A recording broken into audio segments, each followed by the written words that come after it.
Welcome to the Hindu Daily. Today we're starting with some pretty significant geopolitical shifts. We're looking at the Strategic Mutual Defense Agreement, the SMDA, signed in Riyadh just recently, September 17th. It's between Saudi Crown Prince Mohammed bin Salman and Pakistan's Premier Shahbaz Sharif. That's right. And the analysis we're looking at calls this a victory of future hope over past experience. Which immediately tells you there's a backstory, right? If it's hope over experience, the experience must have been, well, complicated. Oh, definitely messy. Historically, they've been close partners, Saudi Arabia and Pakistan, but the defense relationship, Yeah. very up and down. Okay. There was a kind of golden period, you could say, from 1979 to 89. Pakistan had nearly 20,000 troops deployed in Saudi Arabia. Big deployment. 20,000. Wow, what were they doing there? Primarily Saudi security.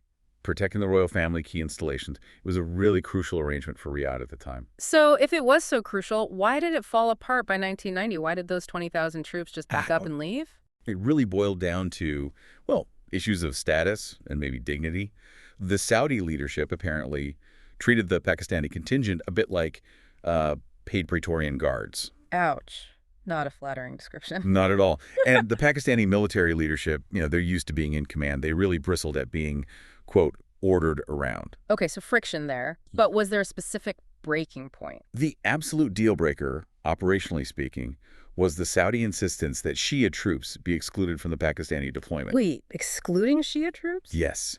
And Pakistan refused point blank. They saw it as interference in their own military structure, their internal affairs. That's huge. And that's not just politics. That's deep ideological, religious stuff woven into the military relationship itself. Exactly. And it explains a lot about later events. Pakistan refused Saudi requests for troops during the 1990 Iraqi invasion of Kuwait, and again in 2015 for the Yemen conflict. The trust just wasn't there anymore. Okay, so that history makes this new SMDA even more surprising. How did this happen now, given all that baggage? Well, the chronology laid out in our sources suggests some careful stage setting, potentially involving the U.S. Oh, how so? You see Field Marshal Munir meeting the Saudi Crown Prince on June 7th. Then, just 2 weeks later, President Trump hosts Munir for a fairly high-profile private lunch. The timing is certainly suggestive. Looks like maybe the U.S. was trying to slot Pakistan into a bigger regional picture. That seems to be the idea. The really big prize on the table back then was Saudi-Israeli normalization. Ah, right. That was the major push. And Riyadh had told the U.S. they needed three things first. One, a solid binding defense treaty with the U.S.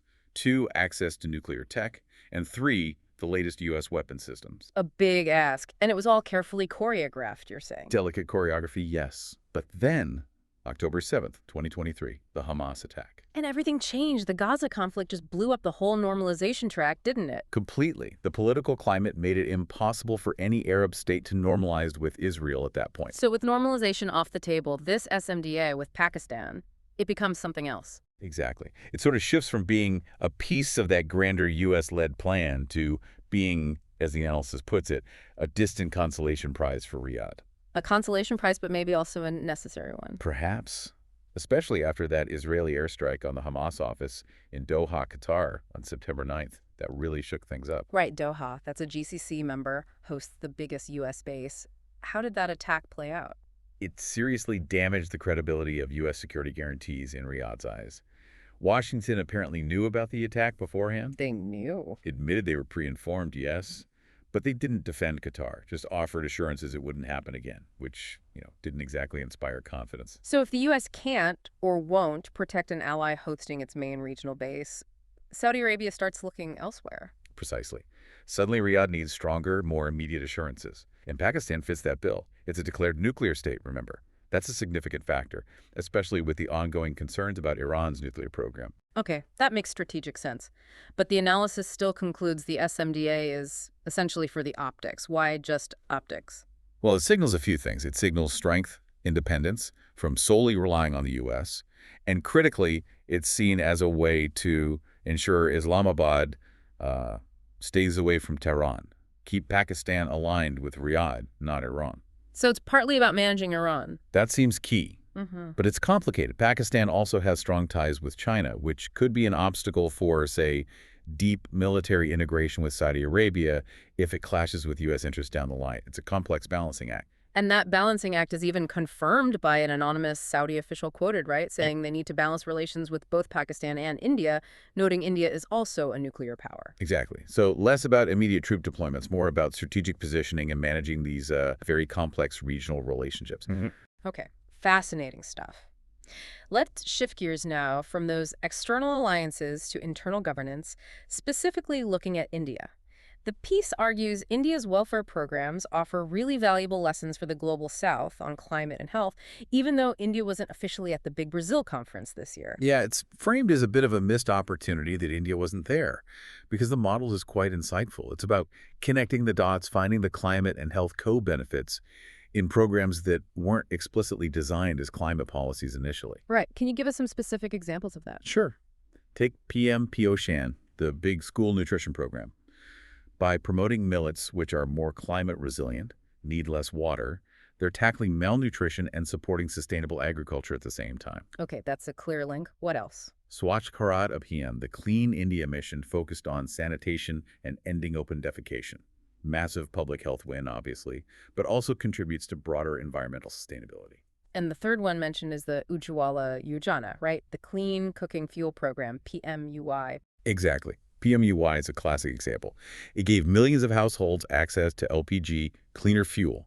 This directly cut down on terrible household air pollution, which causes respiratory diseases, especially among women and children. Huge health benefit right there. Huge. And at the same time, it reduced carbon emissions from burning biomass. So health win, climate win, two birds, one stone. So if this integrated approach works, what are the key takeaways? How did India make it happen? The article points to three things. Yes, three main operational points. First, strong political leadership. You really needed buy-in from the very top. Programs like Swachh Bharat and PMUI had direct prime ministerial backing. That was essential to cut through bureaucratic inertia and get different ministries working together. So top-down push was crucial. What's the second point? Community engagement. You need grassroots buy-in. Swachh Bharat, for instance, very effectively used cultural symbols like Mahatma Gandhi's vision for a clean India to mobilize people. You need that cultural resonance, especially for climate action. Makes sense. People need to connect with it personally. And the third takeaway? This one is very practical. Building on existing institutions. They didn't try to reinvent the wheel by creating brand new agencies for everything. Instead, they embedded the action within frameworks people already knew and trusted. Like using the ASA workers. Exactly. Accredited social health activists, the ASHAs, and local village council representatives, the panchayats.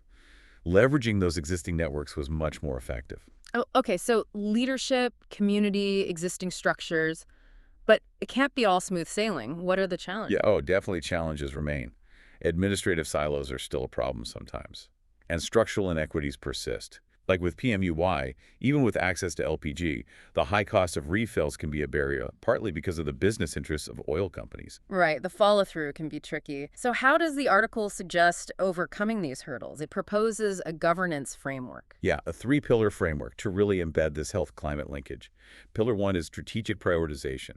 Basically, frame climate policies around their immediate health benefits. Make it tangible now, not just about future climate goals. Precisely. PMUI wasn't just sold as reducing emissions, it was framed as women's empowerment, protecting family health. That resonates more immediately. Okay, pillar two. Procedural integration. This means making health impact assessments mandatory for all policies that affect the climate, energy, transport, agriculture, you name it, just like environmental clearances are required now. So health becomes a standard checkpoint in policy design. And the third pillar? Participatory implementation. Use health as the mobilizing issue. People understand cleaner air or safer water much more intuitively than abstract concepts like carbon accounting. Health gets communities involved. So the choice presented is basically keep fighting these battles separately in silos or really embrace this integrated whole-of-society approach using health as the anchor. That's the core argument. Leverage the institutional learning for a more holistic strategy. Okay, a very different kind of challenge now. We turn to Nepal and a really dramatic story of youth uprising and societal breakdown. It starts with a specific individual, Ridhima Samba, a 23-year-old student in Kathmandu on September 8th. What happened? Well, she found herself caught up in protests, facing tear gas near the parliament.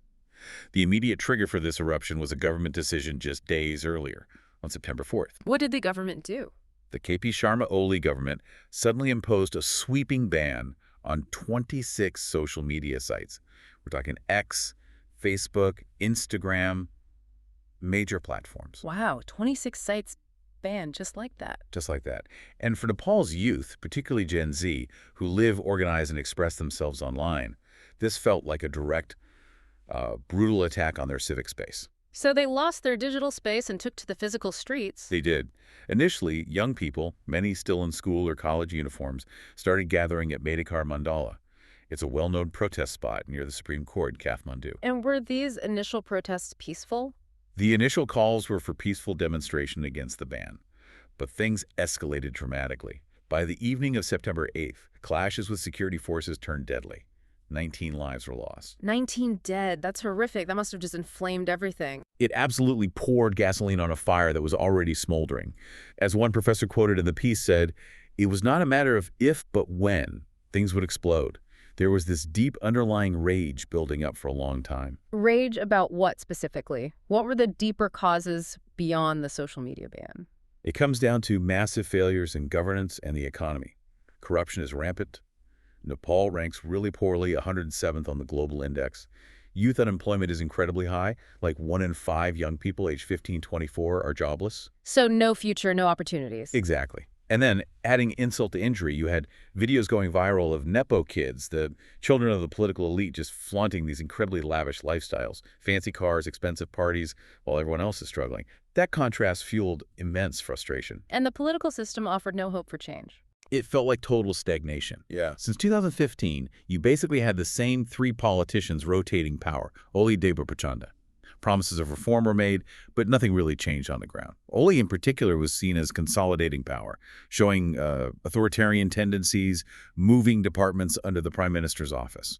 So the social media ban was the spark, but the tinderbox was years of corruption, inequality, and political failure. What happened after those initial deaths on the 8th? September 9th descended into chaos. The tragic loss of life seemed to break any remaining restraint.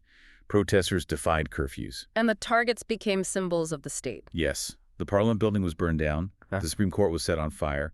Singha Dorbar, the main government administration complex, was also set ablaze. It was a visceral rejection of the entire political establishment. Burning down Parliament and the Supreme Court. I mean, that signals zero faith left in those institutions. Absolutely zero. And it wasn't just buildings. Political figures themselves were targeted. Sher Bahadur Doba, who's been prime minister 5 times, he and his wife were physically attacked, beaten by protesters. Goodness. And another former PM, Yahalanath Kanal, his house was set on fire. His wife suffered severe burns. The final official death toll reached 73. Mostly protesters, but also police and others caught in the violence and fires. Just utter devastation. A complete breakdown. How did the state even respond to that level of anarchy? Well, the political leadership collapsed quickly. The Home Minister resigned, then PM Oli resigned. The Nepal Army had to step in to restore basic security, even airlifting senior politicians to safety. So a power vacuum. But who could they even negotiate with? You said the protests were largely youth-driven, Gen Z. Right, and that was a problem. The movement had largely organized organically online on platforms like Discord. It lacked a clear structural leadership that the army or remaining politicians could easily negotiate with. So how did they bridge that gap? How did they arrive at an interim solution? The youth representatives themselves, once things calmed slightly, had to figure out who could lead an interim government. They needed someone with credibility, especially on anti-corruption. And they found someone. They settled on Sushila Karki, a former Chief Justice. She's 73, widely respected for her integrity and her strong stance against corruption during her time on the bench. Crucially, she'd also expressed support for the Gen Z protesters' initial aims. So she had credibility with the movement. Yes. She was appointed head of the interim government on September 12th. Her team includes respected figures like economist Rameshwar Kanal. Her mandate is very clear. Organize fresh elections, scheduled for March 5th, and she's explicitly promised her government won't stay longer than 6 months. That provides a path forward, at least. But it sounds incredibly fragile. What do the youth driving this actually want? According to the reporting, and people like Ridhima Samba, they're quite clear. They are not for a system change or the overturning of the Constitution. They want the existing democratic system to work, but without the corruption. They want clean leaders, accountability, opportunity. But there's a lingering issue about the violence itself, isn't there? Yes, a major one. The youth leaders, Samba included, strongly believe their initially peaceful protests were deliberately infiltrated. They think external elements hijacked the movement to cause the extreme violence, Yeah. the arson, the attacks on politicians. So they want accountability not just for past corruption, but for the violence during the protests. Absolutely. They're demanding a full investigation into who was responsible for the burning of Parla, the attacks. Getting justice for that, alongside holding clean elections, seems crucial for the legitimacy of this interim period and for rebuilding any kind of trust. The Turkey government has a huge task ahead. So we've covered quite a bit today. We looked at the complex geopolitical dance behind the Saudi-Pakistan Defense Agreement, the SMDA. Then we saw India's really interesting practical model for linking climate action and public health through existing welfare programs. And finally, the stark warning from Nepal about what happens when corruption, inequality, and political stagnation push a young generation past the breaking point. Makes you think, doesn't it? Nepal's rapid descent into chaos, driven by that youth frustration over deep structural failures, and seeing the elite live extravagantly. What does that tell us about the absolute bedrock necessity of good, clean, transparent governance? Maybe more fundamental even than clever foreign policy alliances or sophisticated domestic policy design. Where does a nation's real resilience actually come from? Something to consider. Thank you for listening. If you want to provide suggestions, please contact on the Twitter handle given in the episode description. As always, we are eager to hear what our listeners want to be informed about. We wish you a great day.